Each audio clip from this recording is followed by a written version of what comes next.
2013 წლის 3 დეკემბერს რუსულ საინფორმაციო სააგენტოებში საზეიმო ამბავი გამოჩნდა. ქვეყანა აღნიშნავდა ახალი სამხედრო სასწავლო ცენტრის ამოქმედებას, რომელიც რუსეთს გერმანულმა კონცერნმა Rheinmetall-მა აუშენა. კარგად მართული რუსული არმია ჩვენი უსაფრთხოების ინტერესებშია. თავდაცვის მინისტრის ტომას დე მეზიერის 2011 წელს მოსკოვში ნათქვამ სიტყვებს ახლა ჟურნალი შპიგელი იხსენებს. მინისტრი ძალიან კმაყოფილი იყო ორმხრივი თანამშრომლობით. ალბათ მივეცი საშუალება დავერწმუნებინე.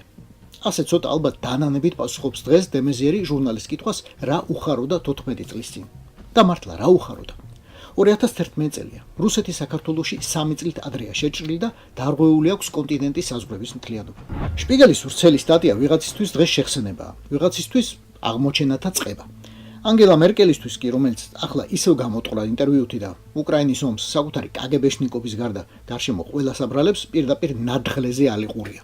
2011 წლის ივნისში რუსეთის თავდაცვის სამინისტროს ტელეარხი ზვეზდა საინტერესო ამბავს გვეყვებოდა. თავდაცვის მინისტრი სერდიუკოვი და გენშტაბის უფროსი მაკაროვი იმყოფებიან გერმანიაში და ათვალიერებენ ევროპაში ყველაზე მაღალ ტექნოლოგიურ სასწავლო ცენტრს.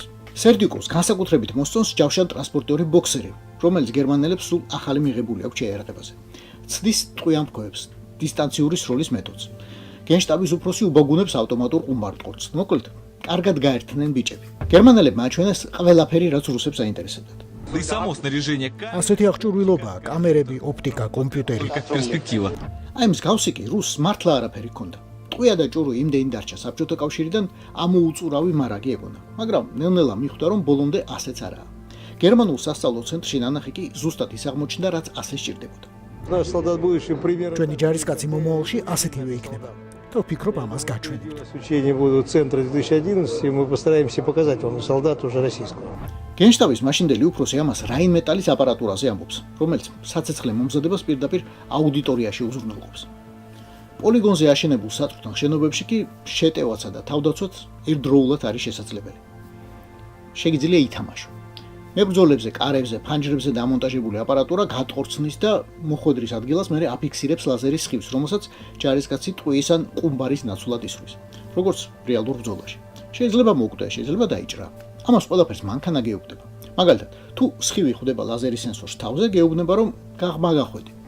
ფეხზე დამაგრებული სენსორი კი განიშნებს, რომ დაჭრილი ხარ. მაშინ საჭიროა შენი ევაკუაცია და დახმარება. იგივე ხდება ჯავშან ტექნიკაზე, ავიაციაზე. გააჩნია რა იარაღს მოარგებს შენ სათამაშოს. ბიჭებისთვის სუპერთექნოლოგიური ომობანაა.